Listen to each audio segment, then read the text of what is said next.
Global Times, 4th of June 2023, a balanced approach to Communist China, which subdued Nepal and India, supports Chinese interests. On Saturday, Pushpa Kamal Dahal, often known as Prachanda, the Prime Minister of Nepal, returned from his 4-day trip to India. This trip carried on the custom of newly elected Nepalese leaders travelling to New Delhi first after taking office.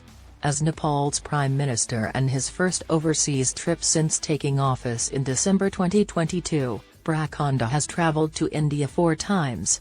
This visit is significant because ties between China and India are tense. The visit has been portrayed favorably in Nepalese and Indian media, which sees it as a significant development in relations between the two countries. The visit continues the tradition of regular high-level exchanges between India and Nepal in furtherance of our neighbourhood first policy, according to the External Affairs Ministry in New Delhi. However, Nepal is adhering to its diplomatic history by prioritising neighbouring nations, especially India.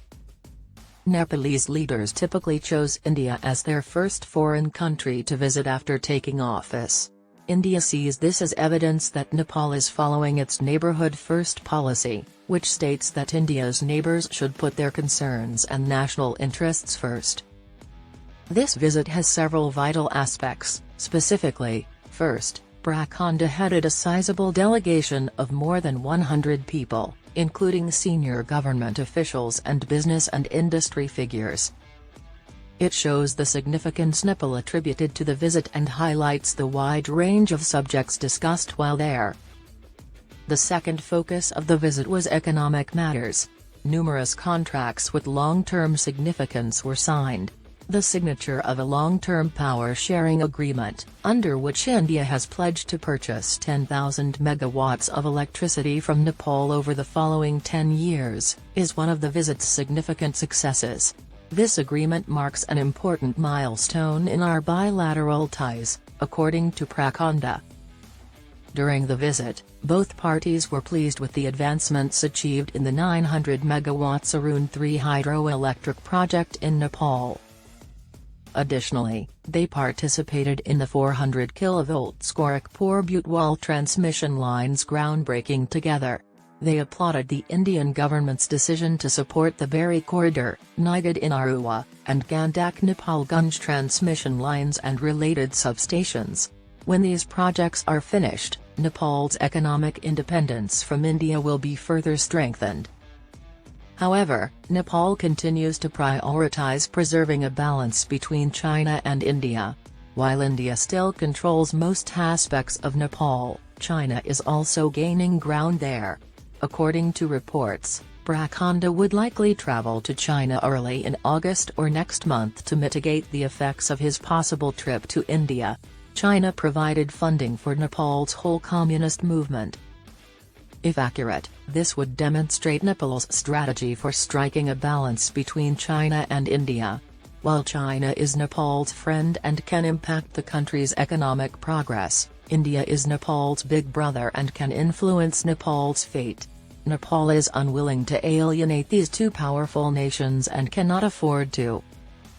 India has taken numerous actions in Nepal in recent years to sour relations between China and Nepal. On the one hand, India has approved US-Nepal collaboration to use US strength to reduce Chinese influence in Nepal. Without India's cooperation, the highly contentious Millennium Challenge Corporation Nepal Compact could not be ratified in 2022. Conversely, India and China have intensely competed over significant projects in Nepal. India has restricted the growth of Nepal's hydropower industry by outlawing the import of energy from Nepal connected to Chinese investment or engagement, including any equipment, staff, or subcontractors.